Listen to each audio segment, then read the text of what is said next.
They mocked her for being fat. Now she's back. Rich, stunning, and with genius triplets to take revenge on their CO dad.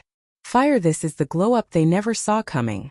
The scorching sun hovered over Lagos, Nigeria's bustling jewel of wealth and prestige, as the most anticipated wedding of the season unfolded in the marble courtyard of the Oseyande Estate Hotel. Chandeliers hung like glass diamonds, red carpets stretched over polished floors, and guests dressed in imported silk and lace poured in like royalty. Among them stood Chief Duro Adebanjo, a successful but humble businessman known for his chain of hardware stores across southern Nigeria. Though he lacked the polish of the elite CEOs and oil barons in attendance, his wealth was respectable, and his heart even more so. Clutching his thick cane, Chief Duro beamed with pride as he guided his daughter, Mabel, through the glittering crowd. Mabel was not like the young women floating around her in tight gowns and tiny waists. She was tall, large, and unapologetically full-figured. Her sequined pink dress clung lovingly to her soft body, and her natural curls framed a round, expressive face full of hope. At 24, she was his only daughter, his joy. But to the crowd of vultures gathered in Lagos that day, she was nothing more than a target. Whispers followed their steps like shadows. "Who invited that?" murmured one woman to another, her brows raised so high they almost met her hairline. "Is that a balloon or a person?" a man in sunglasses sneered. "She looks like she's about to burst." Laughter rippled through groups like wildfire. Mabel heard them, of course she did, but she pressed her lips together and kept walking beside her father, her head high. If he could beam with pride, then she could too. Chief Duro pulled her closer. "Ignore them, my princess. They see with poisoned eyes." She nodded, blinking away the sting behind her lashes. The wedding was for Raymond Owolabi, the youngest CEO of Owolabi Enterprises, a tech and oil powerhouse that had taken Nigeria by storm. His father, the infamous Chief Owolabi, was an old acquaintance of Chief Duro, and had extended the wedding invitation as a sign of respect. But respect was nowhere to be found. Inside the banquet hall, golden chairs were arranged in perfect symmetry. Guests sipped champagne. The bride, gorgeous, thin, and smug, paraded through like a runway queen. And then came Raymond, tall, dashing, with a jaw sharp enough to slice egos and a smile honed for cameras. When Raymond laid eyes on Mabel, his smirk widened like a wound. He strode over, flanked by groomsmen in matching agbatas, and stopped in front of Chief Duro and Mabel. Well, Duro. I didn't know you brought the whole family," Raymond said, his tone casual but coated with mockery. His eyes slid over Mabel like she was an exhibit. "Is this your daughter?" Mabel's throat tightened. "Yes," Chief Duro said, straightening. "This is Mabel. She just finished her accounting degree from Unilag." Raymond chuckled. "She's big on numbers, I suppose?" The groomsmen exploded in laughter. Chief Duro's jaw clenched. Mabel gripped her small purse tightly, feeling heat climb her cheeks. Another guest, a woman with a surgically perfected figure, leaned in and whispered, not quietly enough, "How would she even find a husband like this? No man wants a wife who breathes heavily just by standing." Someone else followed. "And childbirth? Please. That body can't carry one baby, let alone twins." The words were sharp knives. Mabel's heart pounded. She looked to her father, who had gone stiff, jaw twitching, eyes burning. But before he could speak, Raymond held up his hand mockingly like a performer calming an audience. "Let's not be cruel now," Raymond said. "Maybe there's a niche market out there somewhere." Laughter again. Crueler this time. It wasn't just jokes. It was a full-on attack. The bride, now beside Raymond, leaned in with a fake pout. "You're really brave coming here in that dress, sweetie. It's like cotton candy with no flavor." Tears threatened to spill from Mabel's eyes, but she refused. "Not here. Not now." She stood, silent, breathing shallowly through the storm of laughter and ridicule. But Raymond wasn't done. He stepped toward her, eyes glinting with superiority. "Tell me, Mabel, if you were to get married, would your groom roll you down the aisle or push you on a forklift?" The groomsmen doubled over in laughter. Glasses clinked. The band paused their instruments, watching the drama unfold like a scene from a Nollywood film. That was it. Chief Duro raised his cane and slammed it into the marble floor with a thundering crack. "Enough," he roared. The entire hall fell into shocked silence. He turned to Raymond. You may wear suits, own cars, and run companies, but your soul is poor, Raymond. I pity the woman marrying you. And with that, he turned to Mabel, took her trembling hand, and led her out of the hall. As they stepped into the parking lot under the orange glow of the Lagos sunset, Mabel finally let the tears flow. Not from shame, but from heartbreak. I'm sorry, Papa, she whispered. I shouldn't have come. He cupped her face gently. No, my child. They shouldn't have opened their filthy mouths. She nodded slowly. I'll make them regret it. Every single one. Chief Duro didn't reply. He only looked at her, and for a brief second, he saw something unfamiliar in his daughter's tear-streaked face. Fire. The kind that could burn empires to the ground. The silver gates of the Adebanjo estate creaked shut behind them, muting the chaos of the world outside. The compound, though modest compared to Lagos elite mansions, was warm with lush hibiscus bushes, worn stone steps, and a red-tiled roof that had sheltered the Adebanjo family for generations. Chief Duro dropped his cane beside the door and slumped onto the sofa with a heavy sigh. But Mabel didn't sit. She stood by the window, arms folded tightly across her chest, staring out into the night.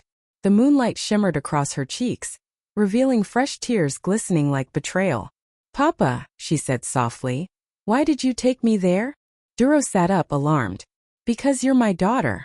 You had every right to be there. No, she whispered, her voice cracking. I was entertainment. They laughed like I was a clown in a circus. Even the groom. Papa, even he. Chief Duro's face tightened with pain. He stood, walked to her slowly, and rested his hands on her trembling shoulders. My Mabel, he said. You are a rare diamond in a world that only values glitter. Those people are empty. Their laughter means nothing. But it does, she said, wiping her cheek. It meant everything. To them, I'm just a fat, pitiful girl who doesn't belong. He cupped her face and looked her in the eyes.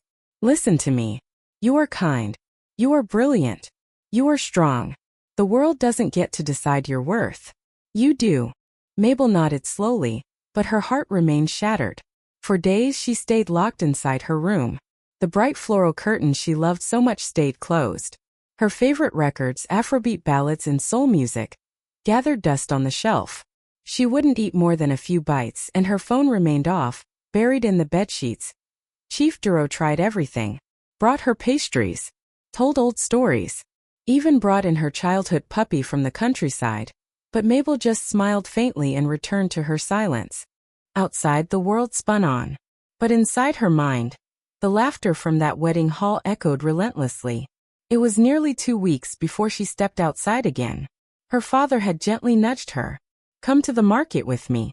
I need your eye for colors. We're picking paint for the new storefront. She nodded. They walked through the lively Acacia district, bustling, chaotic, colorful. Street vendors sold jollof rice and puff-puff. Tailors argued over fabric. Children dashed between legs. But soon, whispers followed her like shadows. Isn't that her? A woman hissed. Yes. The big one from the Owolabi wedding. Another snickered. Wallahi, she looked like a stuck balloon in that pink dress. What was she thinking? Mabel kept walking. Did you see that video online? The one where Raymond calls her a forklift bride.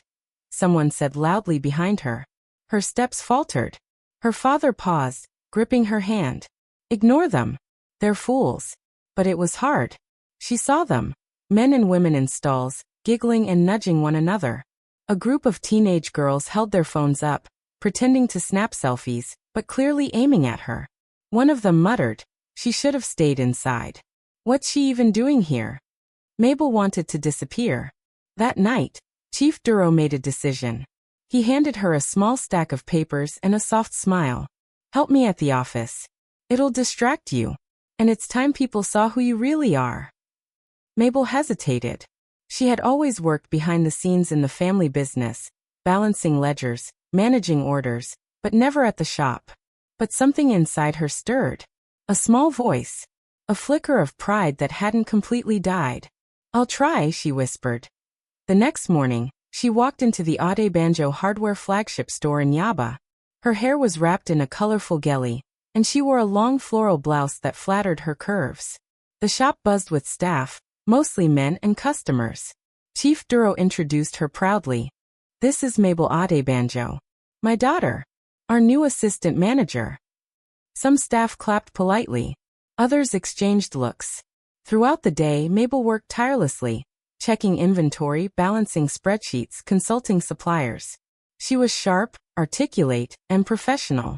But even here, the laughter followed her. She overheard two male staff whispering behind the storeroom. "Did you hear what happened at the Owolabi wedding?" One said. "Bro, she trended for the wrong reasons," the other replied. "She's like that tragic meme. Beauty skipped her house." Another group of employees giggled near the water cooler. "She walks like the shelves are gonna collapse," someone joked. Even a customer, an older woman, leaned over the counter and said with mock sympathy, "At least you work here now. Maybe you'll lose some of that weight moving things around." Mabel's heart sank. But she didn't cry. Not this time. She walked into the restroom, looked at herself in the mirror, and whispered, "You are more than they say. You are more." That night, she sat with her father in the garden, surrounded by stars and cricket songs. "Papa," she said, "I want to learn everything about the business." He looked up from his tea. "Everything?" "Yes," she nodded. "Not just the shop. The suppliers. The imports. The contracts. I want to know it all." His face broke into a wide smile. "That's my girl." Mabel smiled back, but deep inside, something else had begun to grow. Not just ambition. Fuel. The same people who laughed would one day kneel. The world didn't know it yet, but Mabel Adebanjo had taken her first step towards something far greater than revenge. She was about to rebuild herself. Smarter. Stronger. And impossible to ignore. The dawn that broke over Lagos 2 months later found Mabel Adebanjo no longer gazing out windows with tears in her eyes. No more hiding behind curtains. No more turning down the volume on her voice. She stood before her father, holding a suitcase in one hand and a folded business plan in the other. "Papa, I've made up my mind," she said. Chief Duro looked up from his morning coffee. "I want to go to Abuja," she declared. "I want to start fresh. With everything you've taught me, I believe I can do something powerful. But I need to do it alone." His eyes searched hers, full of pride and concern. "You're sure?" She nodded. "I'll fund it," he said without hesitation. "But you'll build it." "I will," Mabel promised. With sweat, not sympathy. He rose, wrapped her in a tight hug and whispered, "Then go light up the world, my daughter." Abuja, the capital city, was a far cry from the bustling chaos of Lagos. It was neater, more political, more reserved. But to Mabel it was an untouched canvas. She rented a small studio apartment near Was District. Bare walls, cracked tiles, no luxury, but it was hers. Every morning before the sun broke the sky, she jogged down the silent streets. Every afternoon, she spent 2 hours at a local gym. And every night she cooked her meals, carefully, consciously. No more sweet snacks to numb the pain. No more hiding behind plates. For 60 relentless days, Mabel didn't miss a single workout. Not even when her body screamed. Not even when it rained. She trained her mind harder than she trained her body. Meanwhile, she worked. With a modest fund from her father and the knowledge she had soaked up from Adebanjo Hardware, she registered her own brand, Mavico Essentials. A business focused on quality home tools and supplies for urban women and families. She set up a tiny kiosk near a residential estate and sold everything from screwdrivers to compact toolkits for single mothers, students, and first-time homeowners. At first, people laughed. "Why would women buy hammers?" someone smirked. But she smiled. Because women build homes. And someday they'll build nations too.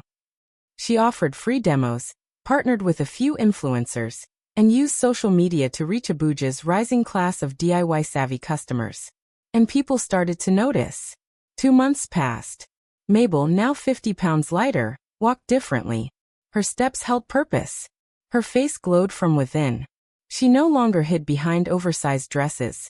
She embraced her curves in bold, stylish outfits. She didn't just visit the gym.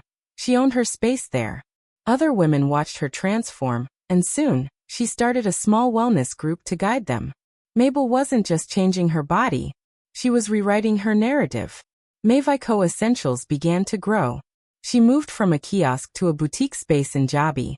She hired 2 assistants and started importing custom tool sets. Her Instagram account crossed 100K followers.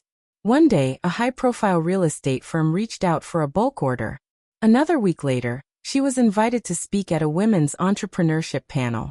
Then came the feature in Abuja Weekly, The Woman Breaking Tools and Beauty Standards.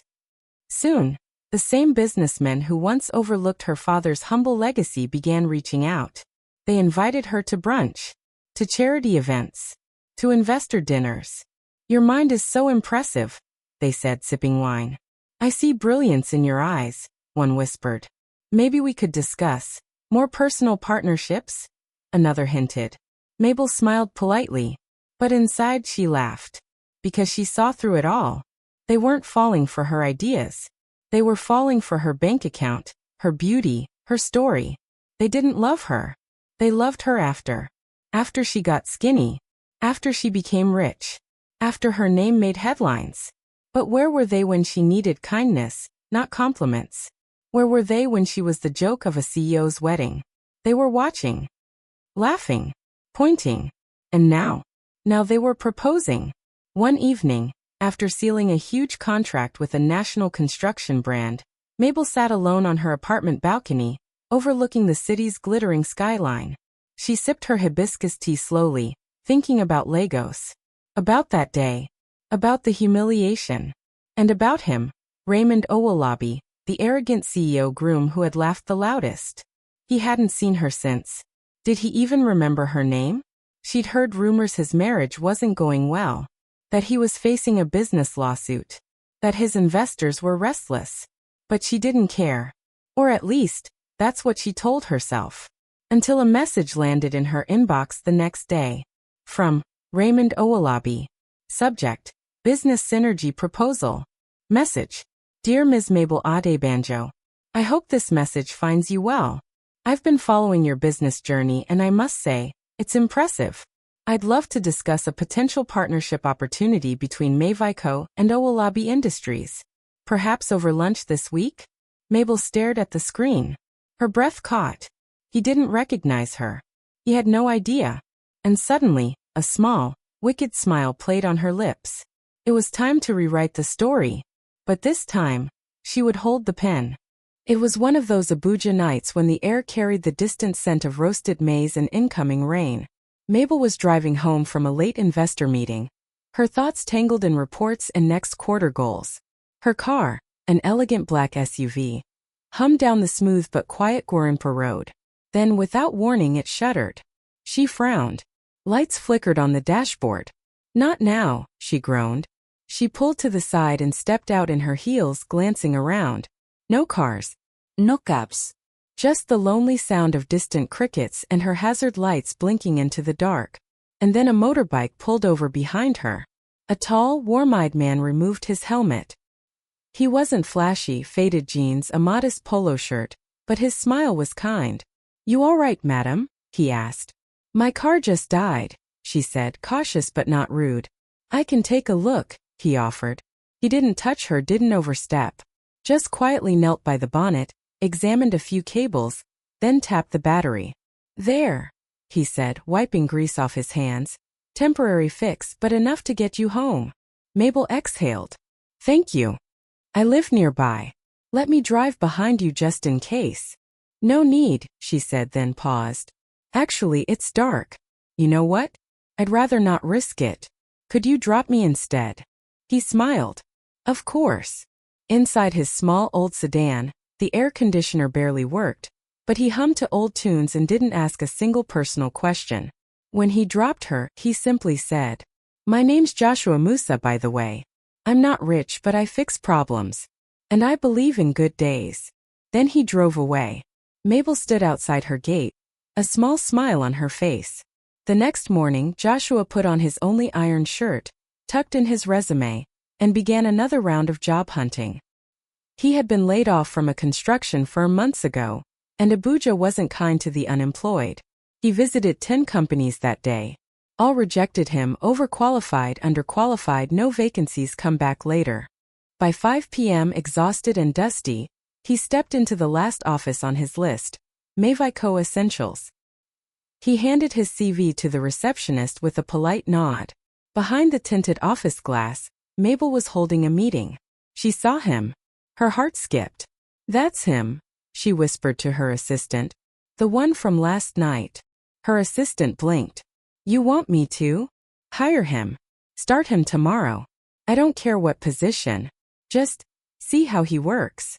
Joshua was called back and told he was selected for a logistics support role. He blinked in surprise. "Are you sure?" "We're sure," the HR smiled. Weeks passed. Joshua proved to be everything his actions had promised. Honest, hard-working, respectful. He organized inventory systems, streamlined deliveries, even helped staff fix their broken scooters. Everyone loved him. And Mabel? She watched him from behind the scenes. Watched the way he carried himself, never tried to impress, never boasted. He had no idea she was the CEO. But she remembered what it was like to be invisible, too. One Friday evening, she stepped into the logistics area casually, clipboard in hand. Joshua looked up, startled. "You're the boss?" he asked. "Yes," she said gently. "I'm Mabel Adebayo. "I run this place."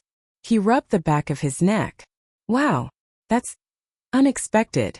You don't act like it." "Good," she smiled. "I never liked being put on a pedestal." They talked a while longer. About life. About Legos. About failure and growth. About kindness in a world that forgets it. From that day, something changed. Joshua brought her tea some mornings. She left books for him on his desk. Their conversations grew longer. More personal. More real. Until one evening, standing on the office balcony, Mabel looked at him and said, "I used to be invisible to the world. Now I'm not. But I see you, Joshua.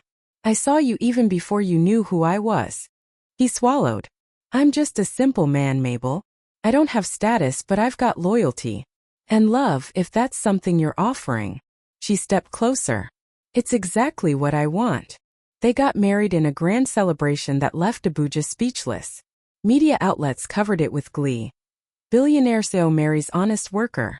People expected it to be a publicity stunt. But what they saw was love, true-rooted, humble love. Mabel walked down the aisle in a golden gown, her head held high, tears glistening. Chief Duro stood proudly beside her, whispering, "You built this life. You earned it." Joshua stood at the altar, stunned by the vision of strength and grace walking toward him. Their vows were simple but powerful. "I choose the man who helped me on a rainy road, not knowing I was rich. And I choose the woman who saw my worth before my title." A year later, joy returned in threes. Mabel gave birth to triplets, 2 sons and 1 daughter, each bearing strength and brilliance in their eyes. The doctors said it was rare, a blessing. The headlines called them the CEO's genius triplets. But to Mabel and Joshua, they were just home. They returned to Lagos for a short visit. The old house stood still, now freshly painted and lively. Their car pulled into the compound. Neighbors peeked through curtains. The girl who had been mocked was now a queen. The girl who had once been laughed out of weddings was now a mother of 3. A CEO, and a woman deeply, deeply loved. She stepped out of the car, holding her daughter. Joshua carried the boys. Chief Duro opened the gate, arms wide. And behind them the whole of Lagos watched. Not with laughter but with awe. Because Mabel Adebanjo had not just changed her story. She had rewritten the ending. The air in Lagos buzzed differently the day Mabel returned. Her luxury SUV slowed before the familiar gate she had once walked out of in tears. Now, she returned not alone, but with a husband who adored her, 3 brilliant children giggling in the back seat, and a fleet of business dreams ready to take root. The gate creaked open. Chief Duro stood there, her father older now, but still the giant she'd always known. His eyes widened when he saw her. His mouth opened slightly, then closed again in disbelief. Mabel stepped out, wearing a rich emerald gown that danced with the wind. Her heels tapped softly on the ground. Behind her, Joshua helped the kids out, 2 boys and a girl, bouncing with energy. "Papa," she whispered. Chief Duro took a shaky step forward. "Mabel?" Before she could speak, his arms wrapped around her tightly. He held her like the world depended on it. Kai, he whispered, voice breaking. How did this happen? My daughter. You are a queen now. Tears streamed down his cheeks. Not of sadness. Not of shock. Of pride. Mabel leaned into him, smiling. Because of you, Papa. You never stopped loving me when the world laughed. And because I refused to let their words define me. Joshua stepped forward, bowing respectfully. Sir. Chief Duro looked at him, then at the children now playing in the grass. So this is your family? Mabel nodded. Our family. The compound came alive that evening. Laughter. Jollof rice. Suya sizzling. Neighbors gathered at their gates, peeking. Whispers rose like smoke. Is that her? The fat girl? No. That's Mabel. The billionaire CEO. That's her husband? Ah. And those 3 kids. Kai. God is good, oh. But Mabel was just getting started. Within days, she reopened an old warehouse in the heart of Lagos and converted it into the headquarters of Mavico West Africa. New staff were hired, strategies rolled out, and local markets transformed by her innovative business model. She attended elite business forums where her name echoed with respect. And then she spotted him again. CEO Vincent Okoye. The same man who had laughed at her weight. Who had called her barren. Who had humiliated her in public years ago. He was still successful, but arrogance had blinded him. He was overconfident. Sloppy. Ignorant of her growing influence. Mabel didn't need to speak to him yet.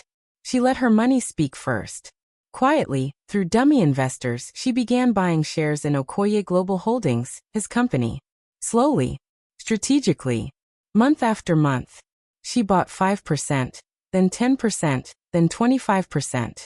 Vincent never saw it coming. Until one day he walked into his boardroom and found her sitting at the head of the table, smiling politely. What is she doing here? He demanded, pointing. One of the directors cleared his throat. She owns 51% of this company now. Silence. Then a choking laugh from Vincent. No. That's impossible. Mabel rose gracefully. Remember me, Vincent? Lagos wedding. Laughter. Insults. His face turned pale. I was the fat girl, she said. The one no man would marry. The one who couldn't have kids. The joke. Vincent took a step back. I didn't mean. But now, I'm the one who signs your paychecks, she cut in. And I've just decided your services are no longer needed. Security didn't need to be called. Vincent stumbled out of the boardroom like a man who had seen a ghost. Days turned into weeks. Mabel transformed Okoye Global Holdings into a new brand, Mavico Africa. Innovative, ethical, and people-focused. As Vincent watched from the sidelines, broken, he finally understood. He hadn't rejected a fat girl. He had rejected a queen in the making. His friends, the ones who mocked her too, avoided his calls. Their businesses were declining. One was sued for fraud. Another was in debt. Karma wasn't just poetic. It was Mabel in high heels. One afternoon, as she stood in her Lagos skyscraper, watching the sun dip into the horizon, Joshua walked up behind her and wrapped his arms around her waist. Still can't believe this is our life, he whispered. She smiled, resting her head on his shoulder. Me neither. The triplets burst into the room, holding coloring books, and Chief Duro followed with snacks in hand. We have a family dinner downstairs, he called out, beaming. Mabel turned, watching them all. This, she said softly, is real success. The moral? Never mock a person in their journey. Never judge by appearances. And never, ever underestimate a woman with fire in her soul. 'Cause one day, she may return with triplets, an empire, and a heart that no longer forgives.